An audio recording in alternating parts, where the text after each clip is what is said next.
Must be time to go online. Hello, hello, hello. So, a very good afternoon. Quite a struggle today to get the blooming tin cans to connect between Zoom and Facebook. But I'm here and I've got my chocolate bear here. I'm hoping that will last a few more days, but I think I'm going to have to hide it from myself so that I don't get the munchies at midnight and decide to eat it. Anyway, I hope you're doing well. And I promised a bit more structure this week, and I'm sort of regretting that already. I'm glad you like the Aliens sandwich, Matthew.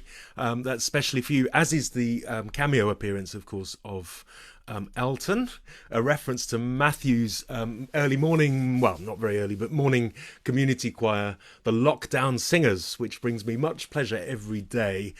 Do check them out on Facebook. Matthew does a live daily session, and Elton often makes an appearance with his teeth in, and Matthew does a wonderful selection and does some terrible, terrible dad jokes, which make me feel better about my humour. Anyway, yes, Aliens get a mention this week. I've got some recommendations for you. I wonder which order we should do things in. Shall I start with perhaps playing you some music? There's only going to be one piece today. I keep getting these copyright warnings from Facebook, so I've got more and more terrified until I suppose I should just multi-track myself singing. But things I've been listening to this week, well, some of them wouldn't interest all of you. I've been having sort of 80s pop things and some cheesy Christmas pop, and that's been great. And I've also been listening to some more classical and early music. I did a talk last week on William Byrd's Gradualia motets for Advent, not so Christmassy, but for Advent, which for serious Christians is a penitential season.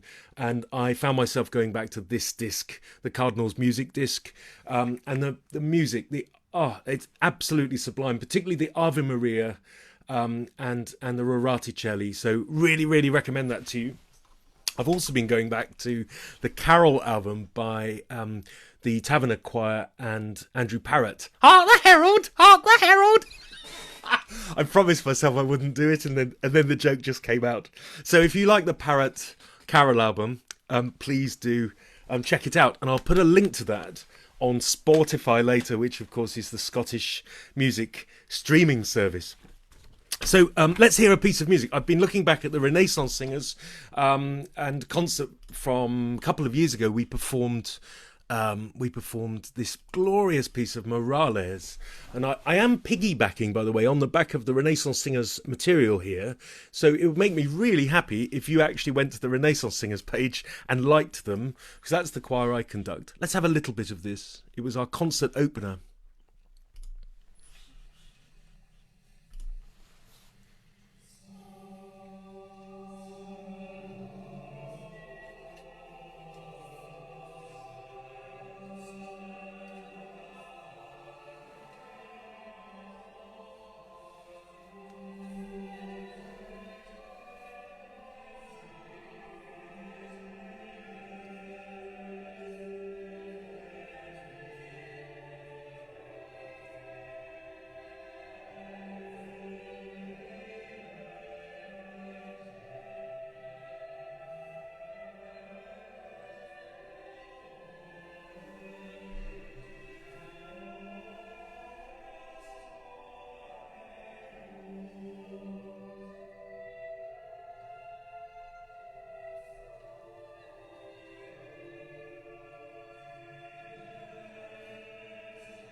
pleased that you told me that the sound was bad. I've just read your comments. I'm just going to start it off once more. Won't play it all, but I do apologise. Actually, it gives me a moment to tell you what's going on. You've got a canon going on between the tenors and the sopranos. And one of my points about this is it doesn't matter whether you know that. The music just has this beautiful sense of flow and inevitability. It's a nice starter for a concert because the choir, comes into the space. It sees the audience. It's frightened. It gets a little smattering of adrenaline. And actually, to just program something which isn't too challenging, which is a kind of bookmark, a book rest, like a bookend rather. It sets the concert up. It says we're here in this space with you. It's sort of reassuring for the audience too. It's a kind of adjustment level piece. I'll just start it off again. Such a basic zoom error for me to make. Sorry. Here we go.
Okay, so I didn't interrupt it. I played the whole thing. Sorry.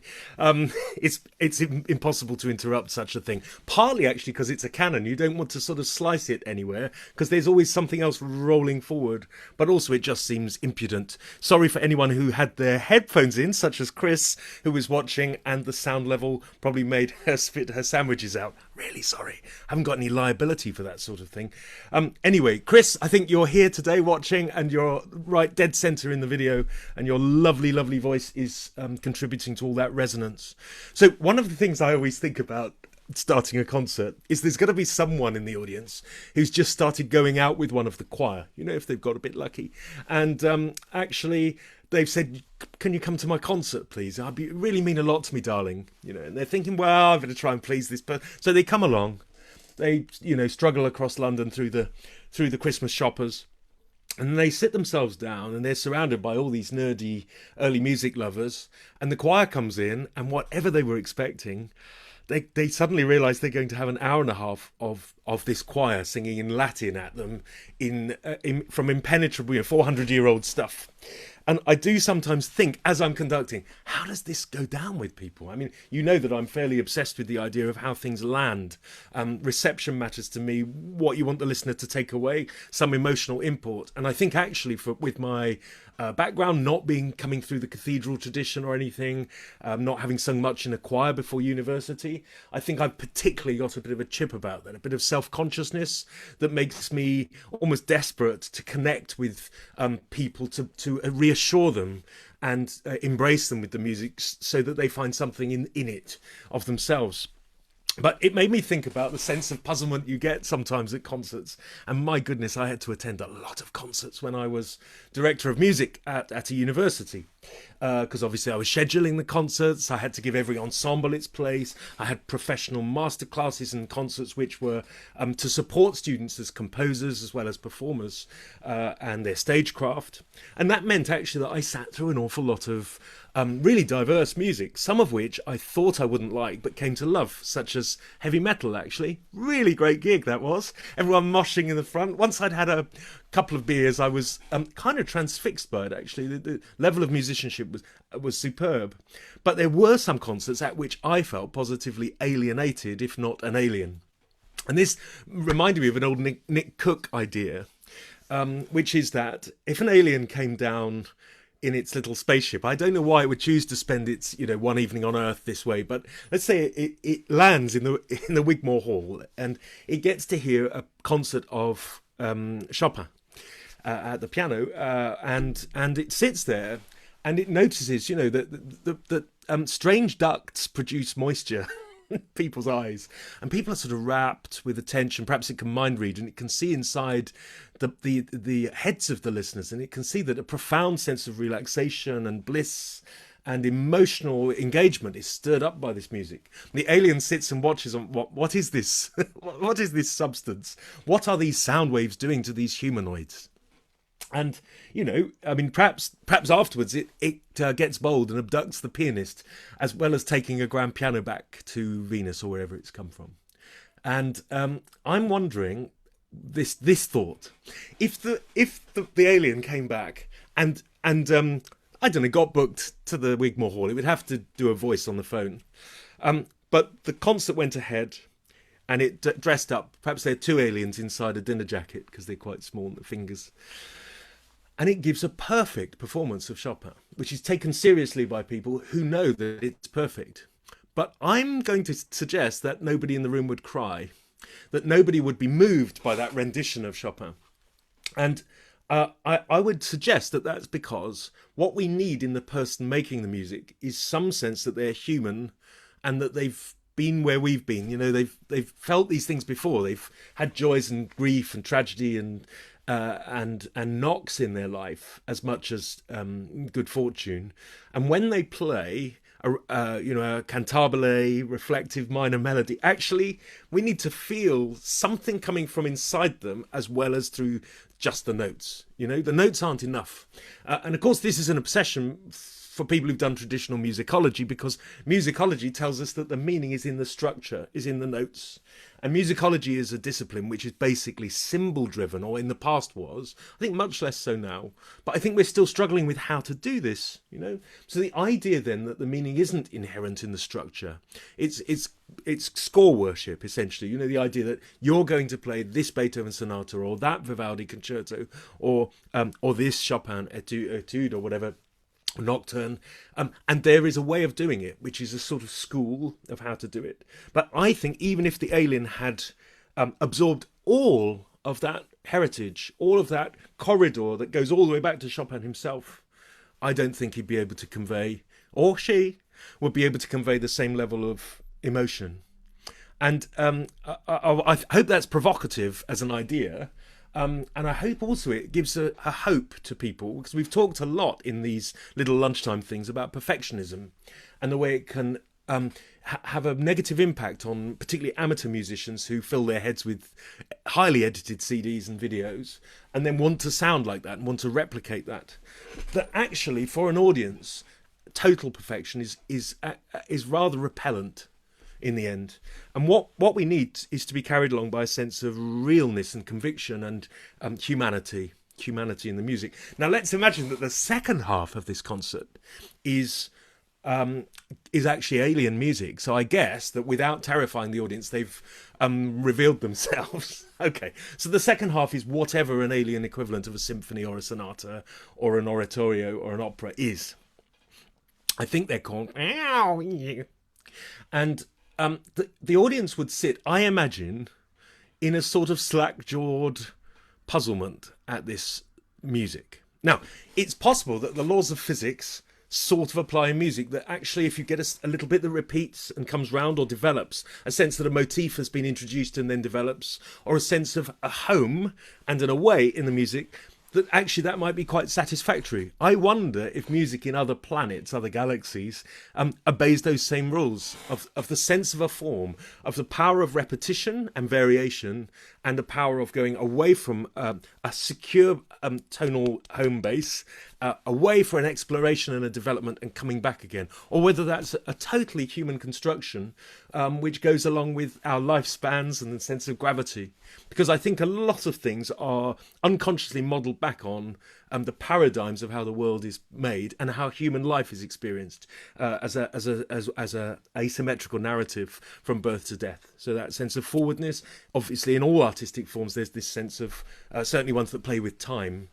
An opening, a middle in which stuff happens, and an end in which things are wrapped up. And whether that would be important, I don't know. Okay, so I'm being a bit whimsical, but I have sat in concerts, as I say, many concerts, and in some of them I have felt so alienated that I have even considered jumping out the window. I remember one where I became sort of physically desperate. I thought I was having a panic attack as this contemporary piece of music in which people banged things, amplified and distorted sounds. I remember signing off some receipts from Ann Summers, and I think some of those items were actually placed inside the piano to oscillate the strings, let's say.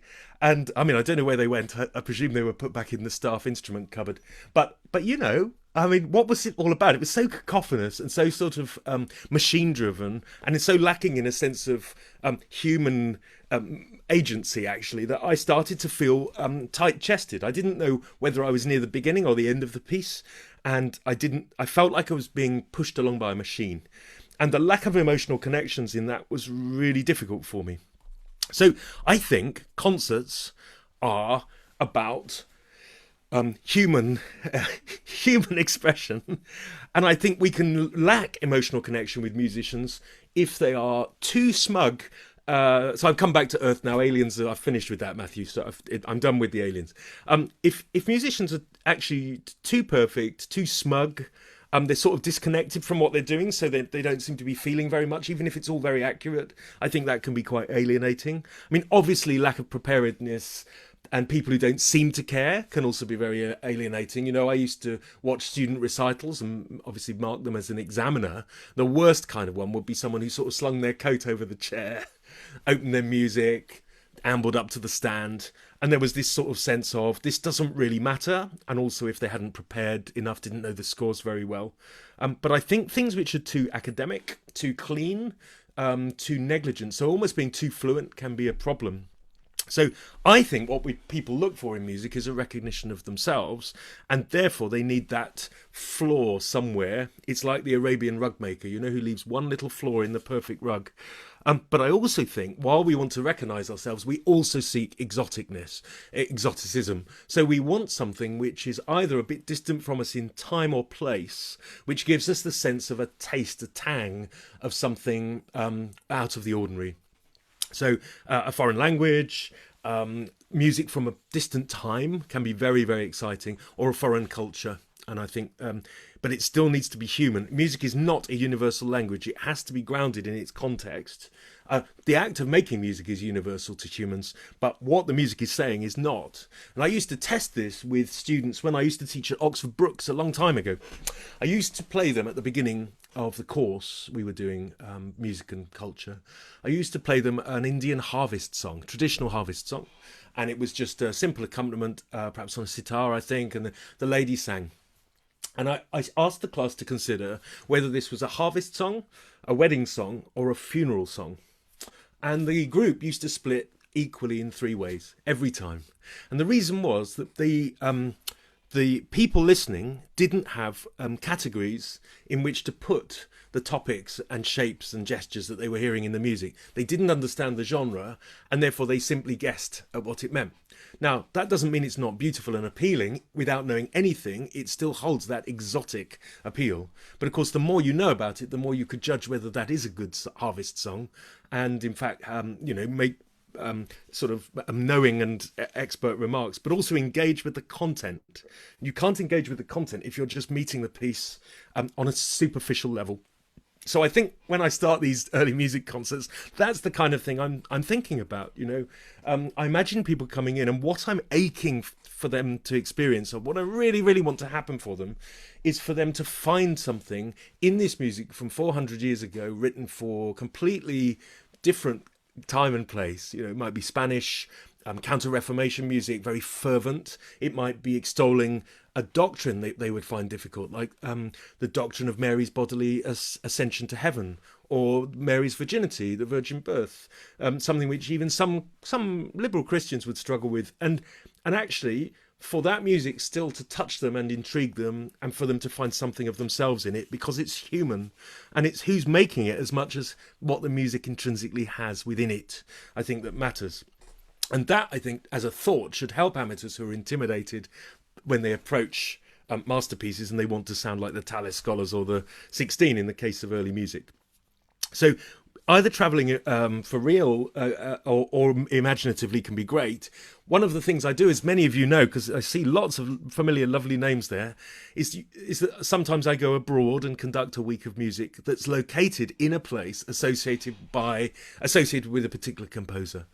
And therefore you get all the booze and the food and the architecture and the coffee and the language and the smells of the streets, all enveloping you and actually inside your body, through your ears, your eyes, your sense of taste. And suddenly you're in Portugal or Spain or France or Italy or South America. And what you're sensing is, you imagine, just what that composer sensed. So whether it's Thomas Tallis, and you wander through Canterbury imagining that as you walk past the closed down Debenham store, this is just what Canterbury was like, or Byrd, and you go to Ingatstone in the Peter's house where Byrd is known to have been, or you go to Portugal. I want to tell you a little bit about Portugal, and I think it gives people what may be a sort of ersatz sense of authenticity by being there.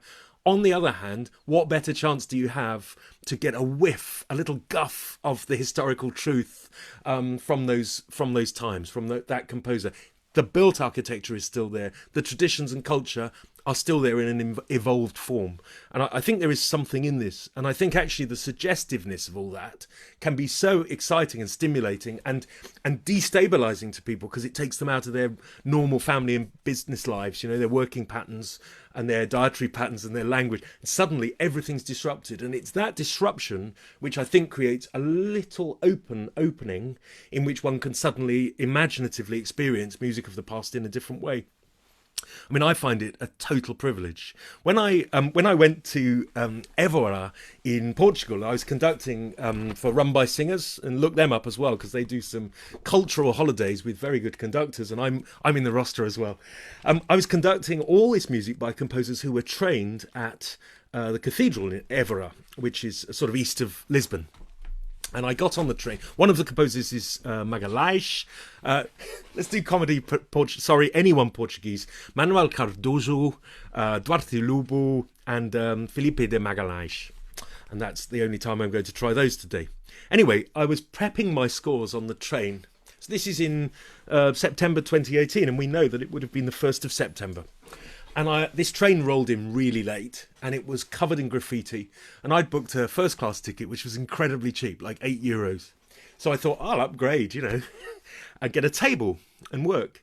And this graffiti-covered, dog-eared old train rolled in, 3 carriages, and no first class, no tables, stinky old train. And it was clearly a kind of commuter local train that had been press-ganged into service. And so I asked the man across the aisle about the train, and I said, is this definitely going to Évora? Because this doesn't look... I have a first-class ticket. I demand to be shown to the buffet. And he said, no, this is how it is. They're running the service down. It's a nightmare, but yeah, you're on your way to Évora. So I sat quietly with my scores, and I get antsy before courses start. The pressure starts I'd already done a lot of prep, and I wanted to go through all the pieces again and read the translations and get ready. Anyway, eventually the man asked me... Well, actually, I asked him about trains first, because I'm interested in trains. Then later on, he asked me about what I was doing and the music. And I was able to explain to him, a local who lived in Évora, about this amazing, rich heritage that this city had, and how all these composers had gone on to wonderful careers in Lisbon and beyond. And we talked a lot, and he asked me what it was like to run weeks with groups of singers who come together from all walks of life, different countries, different levels of ability, and how they cope with rehearsing for 5 or 6 hours a day in the heat, and how you deal with expectations and how you keep energy up. And we had such an amazing conversation. And I started to go well beyond the casual conversation and to say to him, actually, my job as conductor is to get past people's insecurities and to allow them to do things they didn't think were possible by channeling their energy together.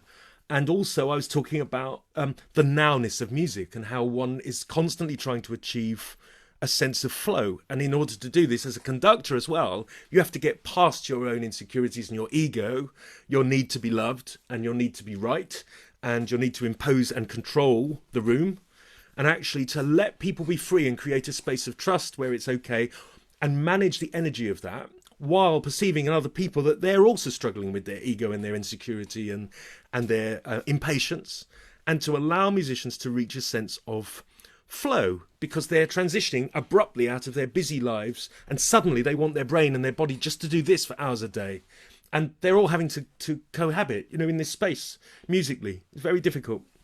And his English luckily was superb, and he joined in and he used the same words and he intensified my thoughts about energy and flow and ego and being in the moment and the nowness, and I got really quite spooked actually by this. And I said to him, I just need to tell you that it's as if you're reading my mind. And I pulled out of my bag this book, which I was reading at the time, which is called The Power of Now by Eckhart Tolle. It's a bestseller. I'm sure some of you have read it. I found it quite a difficult book, actually. I don't think I ever quite got to the end. And embarrassingly, consider it's called The Power of Now, I think I'd let it sit on my shelf for about 3 years, blinking at me. Anyway, guess what he pulled out of his bag? O Poder Agora, which is The Power of Now, in a Portuguese translation. And he was roughly on the same page. And I was quite gobsmacked by this.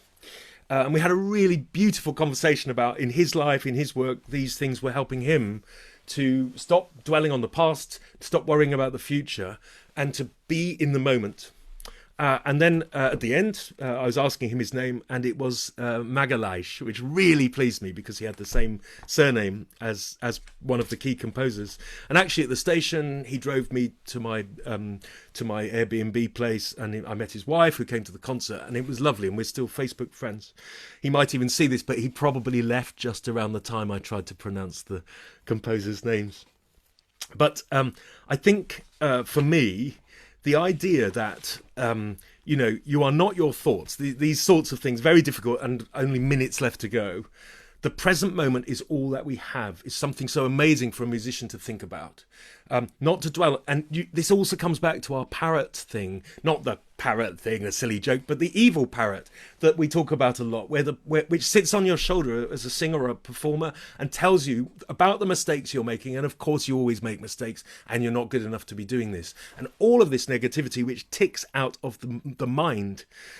And actually, one of the lessons from that book is simply to be absolutely focused on what happens now. What can you do now? And for anything which is already gone, which is irretrievable and unchangeable, to be let go of.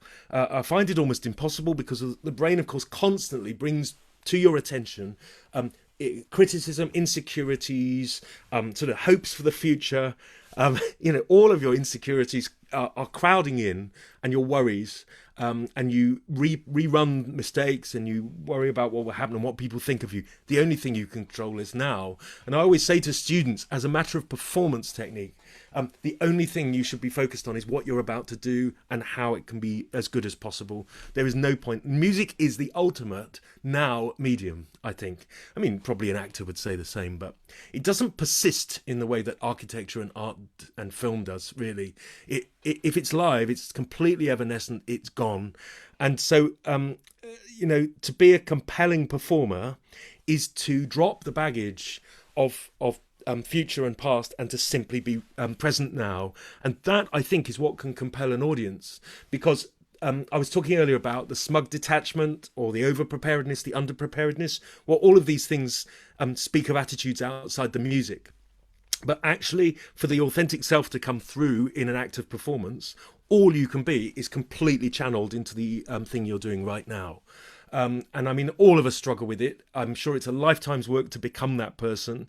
But I've mentioned before in a talk that one of the best concerts I ever heard was John Tomlinson at Bristol, a flawed concert where, you know, he's older and he's struggling sometimes to remember his words for songs. He had cue cards. He didn't stand up properly. You know, this was an amazing concert, prickling of the skin, the sense really of someone completely and utterly engaged with mind and sinew in the activity and compelling you to come with them.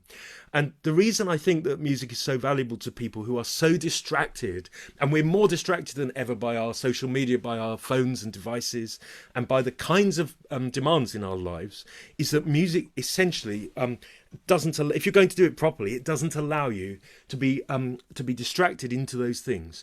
One of the things about my job, when I was working, you know, 70, 80 hours a week, and I was very stressed and becoming ill with that stress, one of the things I loved about conducting the students, which was the heart of my job after all, was that during those hours when I was with a choir or an ensemble or coaching or examining, nobody could touch me. You know, I wasn't due in a meeting. I wasn't expected to answer my phone or write emails. And I worked out, obviously 20 to 30 hours some weeks writing emails.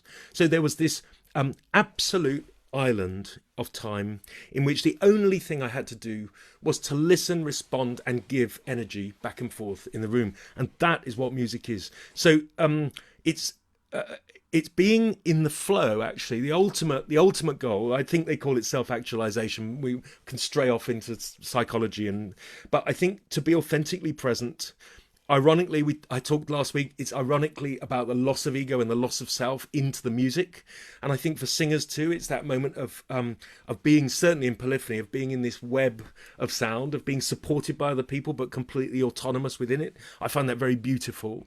And that's really why I privilege polyphony above other kinds of music. I do realise that electricity has been invented and that there are and I love lots and lots of music since, but for me as an act of sort of in a world of digital, you know, you want to go analog and to just power this through the breath, this luminous structure which is suspended cradled by those singers, is amazing and a privilege.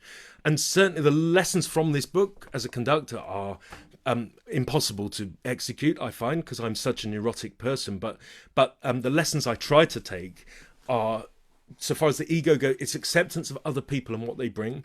It's trying not to project yourself over the music or over other people, but to make a space and to accept what's happening and to enable the flow in other people. And also, if you are completely focused on what you're doing, then you will be authentically energizing the room because you are all of your resources are focused on that activity. So I really hope that those thoughts are half useful. So that's the idea of the power of now. I'm not advertising the book. As I say, I struggled to get to the end, really. But I do think the nowness of music is one of the greatest things. And I think most musicians are so unlike dancers and actors, and I really noticed this when I worked at the university because I was in a combined department with those disciplines and rock musicians. What I noticed was dancers and actors were so physically self-confident about presenting themselves and their body being present on the stage that actually, by comparison, classical musicians in particular would sort of hide themselves behind the stand, and they would allow their instrument or their voice to speak for them because they were introverts and probably paralyzed by shyness and neurotic worry. And I used to think, gosh, if I could find the introspection and insight and intelligence of my classical musicians and yoke it to the body confidence of the dancers, we would have absolutely winning people. The goal for most musicians is to get themselves out of the way. And it's the same for conductors, to just get themselves out of the way. Sure, modern life is full of terrible annoyances and arguments and technology, and all of it tangles us up in the day-to-day. But in the moment when you're in the rehearsal, that's the thing, is to try and get yourself out of the way and to be in the flow, which means if you've equipped yourselves with a knowledge of how the music works, the syntax, the grammar, the context, the history, the technique, then you're simply breathing and moving in that atmosphere in that it's almost a sort of troposphere. I don't know. You come into the environment and you inhabit it, and I think that's the ecology. Let's say the ecology of that music, and in doing so, other people can see that energy and they can feed back off it. And a virtuous cycle of energy is the greatest thing that conductors want to achieve in a rehearsal. That's why they like you to look at them. Actually, it's nothing to do with, well, certainly I think, nothing to do with power and control. The reason you want people to look at you and respond is that you want to share the energy and send it back and forth in a virtuous circle round the room, so that the music is better, not so that the conductor is in control. Right, I really, really need to stop. So let's talk about these things in the comments. I'm going to go out while it's dry and sunny, and I'm going to go out on my little bicycle for a bit of exercise, and I'll look at your comments later. So thank you so much for coming, and see you next time. Bye-bye. Bye-bye.